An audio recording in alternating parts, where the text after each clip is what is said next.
Hello there, thanks for stopping by. My name is Mr. B and this is number 2 in my 15-minute history lessons based this week on the Stone Age. I think you may, well I hope you've already seen number 1. I do recommend that you watch them in sequence.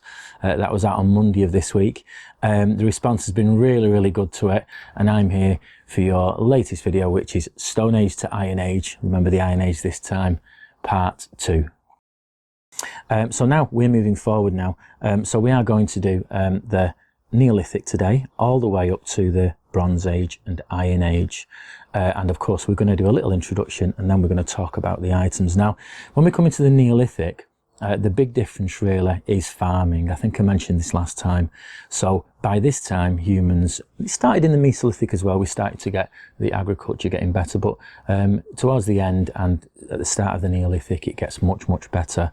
And this is a real coming together of people. And I always say that this is the root of modern civilizations. And the town or city where you live now, you know, they started these congregations, which means a group of people started coming together around farms and small settlements. So they've started to domesticate animals, which means when you've got sheep and cows, for example, and you start to look after them in enclosures. So there's no way they're going to move. They're going to stay there, which is very important for where we are now, like I say, for our modern society.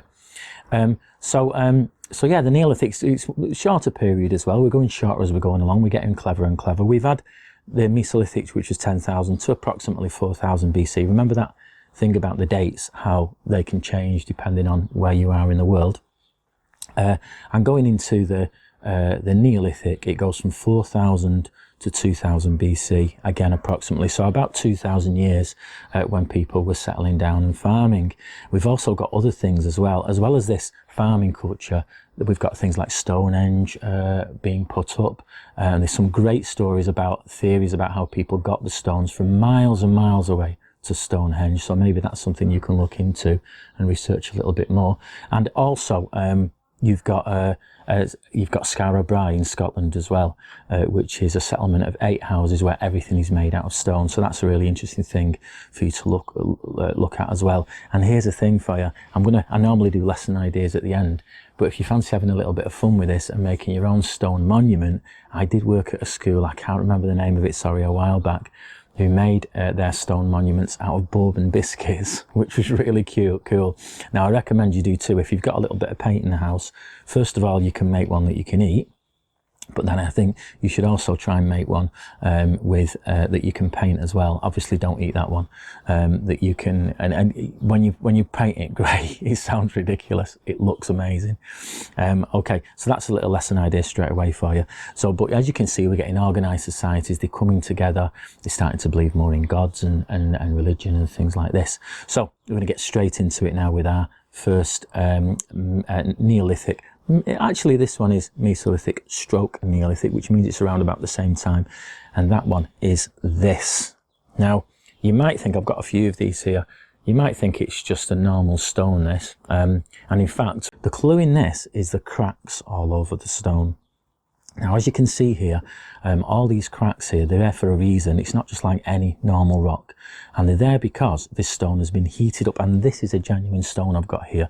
Like I say, from about the Mesolithic stroke Neolithic period, maybe 6,000 to 4,000 years old. We don't know exactly.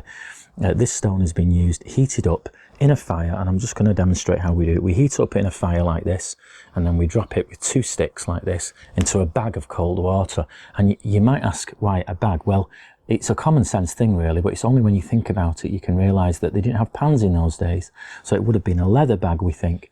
They've put it in the cold water, and the more and more you put in, the more it heats the water up. Now, I've done this myself and it takes ages to get the water bubbling. So we call those pot boilers there, Mesolithic stroke Neolithic pot boilers, okay? Now we're coming, again, carrying on with the Neolithic. This one here is a really nice one. We found a lot of these recently. A lot of these have come from sale because I buy a lot of my stuff from the same person who goes around collecting these. He's got a fantastic job. He just does this for a job. And he's found a lot of these recently. These are Neolithic fishing weights. So the way this would have worked, I've just put this string on it. This isn't old string. The way this would have worked was the string would have been, the net, sorry, would have been weighed down by these. And this is from Normandy at the top of France.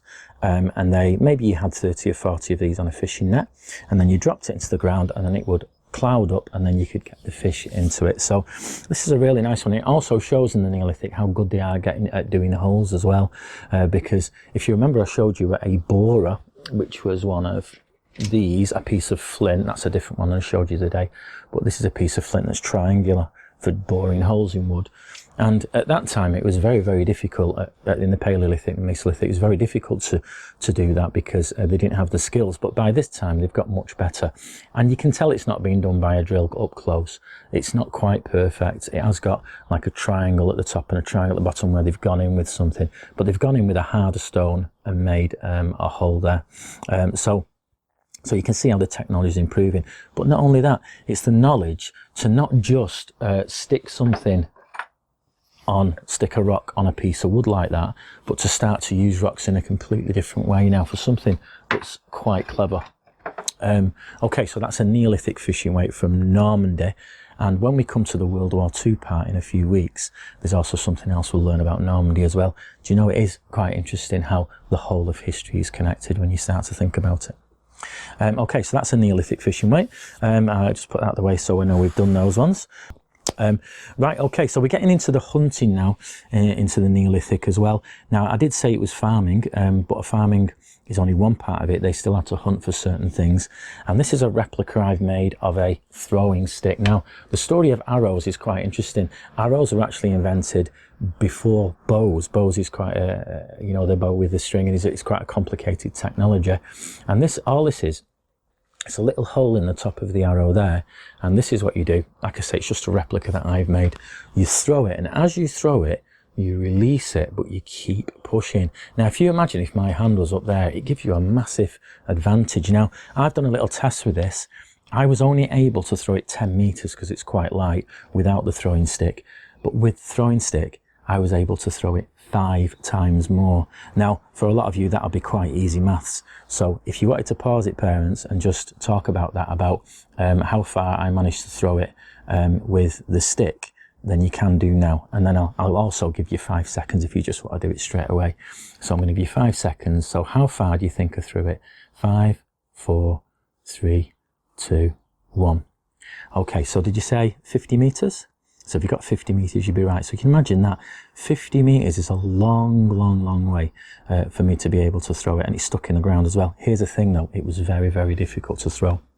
Now we're going to move on to the animals now. So like I say, in the Neolithic, it was about farming, yeah, but they still did some hunting as well. But the animals, unlike the giant elk, this is the giant elk bone we saw the other day, 80,000 years old, we have now got deers that are animals that are very much like the animals you get today. So in Scotland, we get deers like this. This is off a red deer. Now, this isn't an old one. This isn't a Stone Age one. It's only about 5 or 6 years old. And this was shed. So basically what that means is the animal has dropped these. They fall off, and farmers and landowners go and collect it, and they sell them to people like me. And I wanted to recreate some of the tools that they had in at that time. So I've managed to make four tools out of this. Now, the first one is this. Now, it looks a bit of an odd one, this, but this is a hammer, because don't forget, we are still in lithic, which means I don't think I mentioned the meaning of lithic the other day. Lithic means age of stone. So we are still in the Neolithic, so we're still making things with stone. So you need a hammer. And getting into the farming part, you can see where it all meshes together here. We've got a hoe, so you can use this in the ground, and you can plant your seeds. And these are all from copies that have been found by people who are in museums now, and I've just copied them. This one's an interesting one. So this is a knife, but the cutting edge is here. So unless it's not a thrusting one for killing an animal or defending yourself or anything like that, this is actually for cutting wool, for shearing sheep, because like I say, they've started to look after animals in pens now. And this one here is a scythe or a sickle. So you can see I put the flint in here, and you can cut it like that. Now, this is a really tricky one to make. This stuff is very, very hard indeed to cut into. So, of course, I cheated a little bit. I used drills and saws and things like that. But when I was sawing this, I ruined 2 of my metal saws on it to show you how tough it is. It really is incredibly tough.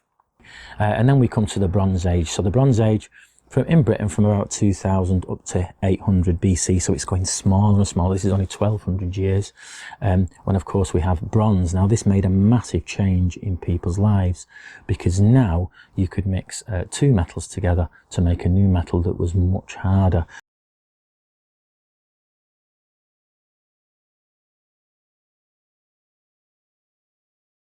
Now, of course, talking about the Bronze Age wouldn't be the same if I didn't have anything that was made of bronze. So this is a copy of a bronze axe that I've made. It's a replica. So I bought this piece of bronze. It was a gentleman in France who made this for me. And he's made it the same shape and size as a piece of bronze that they would have had at the time, because bronze was so rare. You wouldn't have big, massive axe heads. And I've made just a copy of this. And you can see it's almost like a gold colour. If you look at my wedding ring, it's very similar, because copper is orange and tin is a silver colour, so it makes almost like a goldy colour. And when I got this, it was very sharp. It's not sharp now, but the technology is the same as the spear. When I showed you the spear, which was made out of the glue, which is made out of the rabbit poo, and also the pitch pine and the charcoal, and I've used the same technology to put it in there. I think if I was to make it again, I would probably make this nice and big like this, more of a socket so you can drop it in, because when I do use it, because I do try it sometimes, it does wobble side to side, but you know, that's what I've learned. Also, this tick shape as well is great, because you can get a real good hook on it. Now, the other thing about bronze, it's quite interesting. When you actually make bronze, when you dig bronze up from the ground, it's normally in very good condition compared to iron, because iron does rust away. So that brings us to our next bit. Okay, so the Iron Age. Now, the Iron Age started 800 BC to exactly 43 AD, when the Romans invaded, and the Iron Age is a time really when everything started to come together. We've got the ancient Greeks and the ancient Romans both start in the 8th century BC, just before, at the exact same time, sorry, as the start of the Iron Age in Britain, and we do get, with the discovery of iron, and iron comes from rocks like this. There's a few different rocks you can get it from. This is a rock called a hematite. It's really, really heavy. It's hard to demonstrate without one of you guys holding it, but there's a big, massive difference in that. That's twice as heavy, and it's just a really black rock, but it's really, really heavy with iron inside it. All you do is break this up, put it in a fire, and you can get iron out of it. So metal was all over the world now. So you do get the Greeks and Romans making better armor. They can mix carbon with it as well, which is charcoal, to make steel, which is even tougher. And so we do get, unfortunately, a lot of fighting at the end of the Bronze Age. At the start of the Iron Age, we get people trying to invade other countries and things like this. They also got very clever at hammering things and making more fancy equipment with special designs on it and all sorts of things like that. There's basically much better tool makers. We also get kingdoms and tribes as well. We get Iron Age hill forts in Britain, forts built on big hills.